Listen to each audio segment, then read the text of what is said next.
Olá, meus queridos, tudo bem com vocês? Eu sou a professora Sirlene e gostaria de dar as boas-vindas a todos à nossa aula de número 59 de língua portuguesa para o 6º ano. E na aula de hoje, o que será que nós vamos estudar, né? Que expectativa! Então, nós vamos estudar hoje um tipo de texto que nós chamamos de biografia. E os objetivos para a nossa aula, então, são: nós vamos conhecer esse tipo de texto, esse gênero de texto, suas características, nós vamos identificar, reconhecer um texto biográfico no meio de outros textos e também identificar a finalidade de uma biografia, ou seja, para que serve esse tipo de texto, tá bom? Eu peço que vocês separem o material para a nossa aula, peguem lá um caderno de vocês, né? Deixem aberto da matéria de português, já coloquem o assunto da aula, biografia, e deixem lá o material para as anotações, né? Lápis, caneta, borracha, o caderninho aberto, ok? Então, para começar, nós vamos juntos conversar sobre o que significa a palavra biografia. E nós vamos fazer o seguinte: nós vamos transformar essa palavra em duas partes, em dois pedacinhos, tá? Se vocês forem olhar, né? Biografia lembra grafar, lembra grafia, né? Tem palavras parecidas que vocês conhecem, né? Que estão relacionadas à língua portuguesa. Ortografia, por exemplo, né? Então, o trechinho grafia lá do finalzinho da palavra significa escrita, tá? E o pedacinho no começo da palavra bio quer dizer vida. Então, vocês anotem lá no caderninho de vocês, né? A palavrinha biografia, e vocês podem desmanchar essa palavrinha embaixo na outra linha e escrever assim: bio, que significa vida, e grafia, que significa escrita, né? Então, o que é uma biografia? Que texto que é esse, né? Então, a biografia é um texto que narra a história de vida de alguém. Geralmente, os fatos que são narrados, né? Os acontecimentos, eles são narrados em ordem cronológica. O que isso quer dizer? Eles são narrados na ordem em que aconteceram, ok? A pessoa que vai ser biografada pode ser uma pessoa que já faleceu, né, há um tempo, ou pode ser uma pessoa em vida também. E como é que se escolhe, né, a pessoa a ser biografada? Geralmente essa pessoa ou se destacou, né, naquele período em que viveu, fez coisas importantes, extraordinárias, que chamou a atenção, ou se ela ainda está em vida, né, ela continua se destacando e fazendo coisas que chamem a atenção, em que o leitor vai se interessar em conhecer a história de vida dessa pessoa, tá? E agora a prof trouxe para vocês um exemplo de biografia de um escritor que eu acredito que vocês já conheçam, que é o Ziraldo. Falando em Ziraldo, lembra logo quem? Ah, o menino maluquinho, né? Chapéu de panela na cabeça, aprontando todas. Então, nós vamos conhecer um pouquinho da história de vida desse escritor, criador do menino maluquinho, que é quem? O Ziraldo. Vamos lá, então? Então, o nome completo dele, né? Ziraldo Alves Pinto nasceu no dia 24 de outubro de 1932, em Caratinga, Minas Gerais. Começou sua carreira nos anos 50 em jornais e revistas de expressão, como o Jornal do Brasil, O Cruzeiro, Folha de Minas, etc. Além de pintor, é cartazista, jornalista, teatrólogo, chargista, caricaturista e escritor. Olhem quanta informação, né? Quanta coisa a gente já sabe do escritor Ziraldo, como a prof explicou lá no comecinho da aula, né?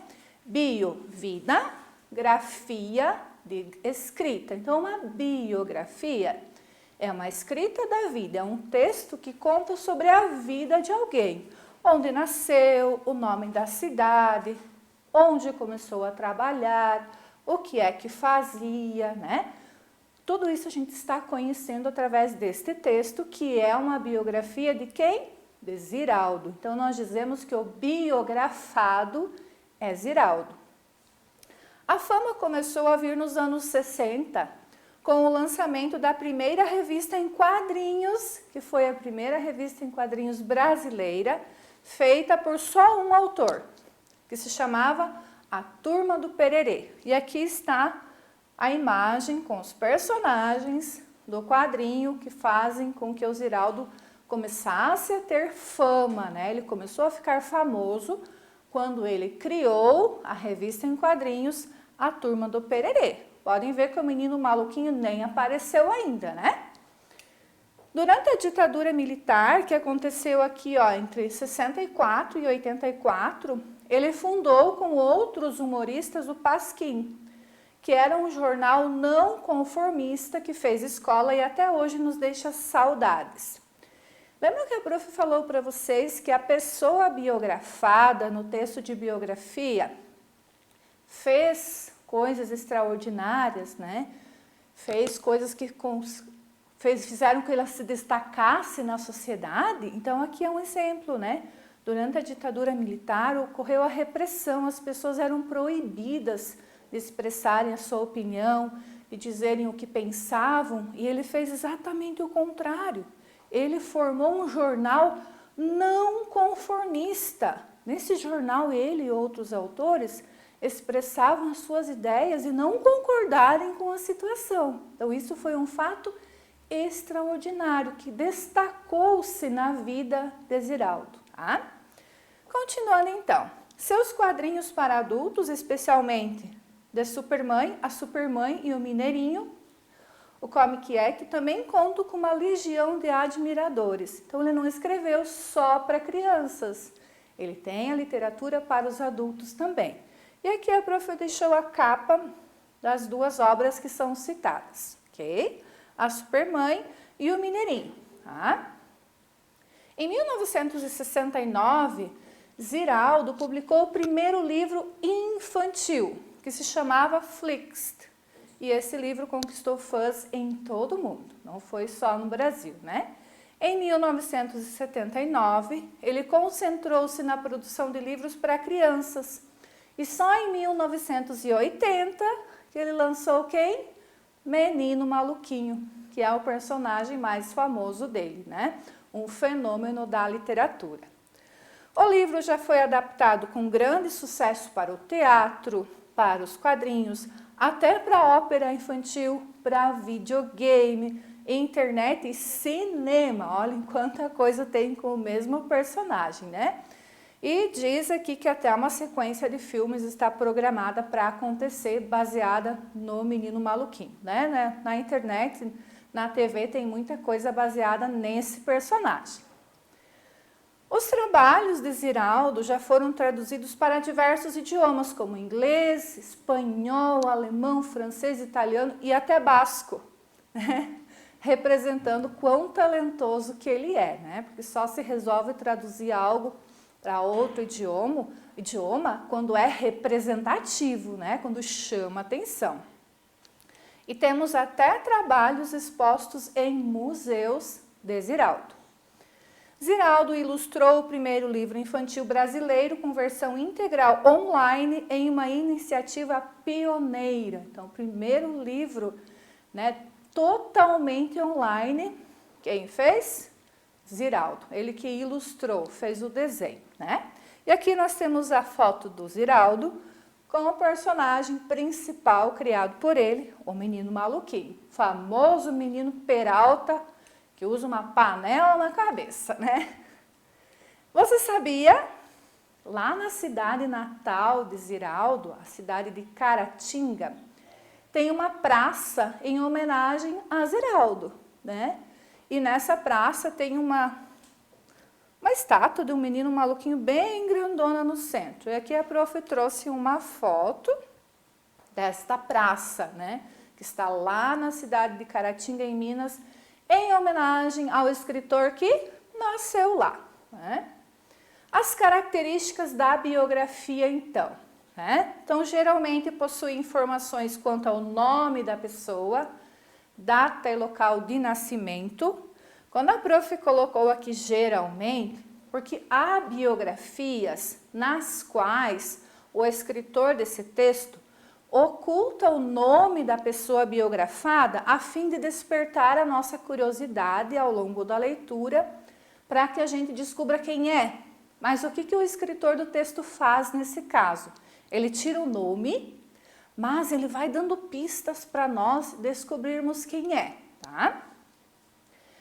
Possui fatos importantes da vida dessa pessoa, como nós vimos, né? Texto narrado em terceira pessoa. O que isso quer dizer? Eu, Sirlene, por exemplo, vou fazer uma biografia do Ziraldo. Eu falo dele, eu falo em terceira pessoa. Ele foi um escritor famoso, ele é autor, né, de vários livros e assim por diante. Uso frequente de pronomes pessoais e possessivos. E durante o texto, a prof deixou em destaque para vocês estas características, tá? Então, primeiro, olha os pronomes possessivos aqui, ó. Sua carreira. Sua é um pronome possessivo, tá indicando de quem é a carreira. É de quem? É dele. E quando eu digo que é dele, nós percebemos que o texto está em terceira pessoa. No começo da biografia, nós já percebemos isso, ó. Ziraldo Alves Pinto nasceu em 24 de outubro. Ziraldo é a mesma coisa que ele. Observem os verbos em azul. Nasceu, começou, começou aqui novamente, fundou, né? São verbos que estão no passado, no pretérito, porque eu estou narrando fatos da vida do Ziraldo que já aconteceram, né? Aqui a prof deixou mais dois pronomes em destaque, ó. Seus quadrinhos, pronome possessivo, né? Indica de quem é o quadrinho. Nos deixa saudade, o nos se refere a quem? A nós, né? Então é um pronome pessoal, ok? Então são características de uma biografia. E vejam, né, que os fatos acontecem em ordem cronológica. Começa com o nascimento dele, vai narrando, né? O primeiro livro, depois na sequência, qual fez sucesso e assim por diante, ok? Vamos adiante então. Aqui a prof já falou, né? O predomínio dos verbos no pretérito perfeito, que é o passado, que a prof mostrou para vocês, né? Lá em azul no texto. Outra característica da biografia é o relato, né, de lembranças durante esse texto. Muitas vezes o biografado relata, né, acontecimentos da infância que deixam saudades. Podem ter esses fatos narrados na biografia também, não só dados pessoais, tá? E geralmente, né, o biografado é uma pessoa importante, cuja vida da obra tem interesse. Você não vai escrever uma biografia que não vai interessar o público. Ok? E a seguir a prof trouxe mais uma biografia de uma pessoa bem importante. Conhecem? Olhem as ilustrações. Quem é esse? Ayrton Senna, né? Uma pessoa também que se destacou na sociedade pela sua história de vida. Então vamos conhecer um pedacinho da história de Ayrton Senna. Então diz assim: desde criança, Ayrton Senna adorava pilotar e já era muito determinado. Quando tinha 4 anos, ganhou de seu pai o primeiro kart, o 007. Olha o nome, né? Logo, Ayrton estava se dedicando de corpo e alma a essa modalidade, sem esquecer os estudos, é claro. Um dia, no cartódromo de Interlagos, o jovem Ayrton Senna viu um carro de Fórmula 1 e ficou impressionado. Naquele momento, ele percebeu que dentro dele nascia um sonho, ser piloto de Fórmula 1. Vejam, né, que o início aqui vocês já percebam que narra um pouquinho da história de vida de Ayrton Senna. Lembra que a prof colocou para vocês que uma das características da biografia é que geralmente aparece nome, local e data de nascimento? Geralmente, ó, esse é um exemplo que não tem, né? Começa a narrar em ordem cronológica os fatos de Ayrton Senna, da vida de Ayrton Senna? Sim, desde pequenininho, como é que foi a história de vida dele, né?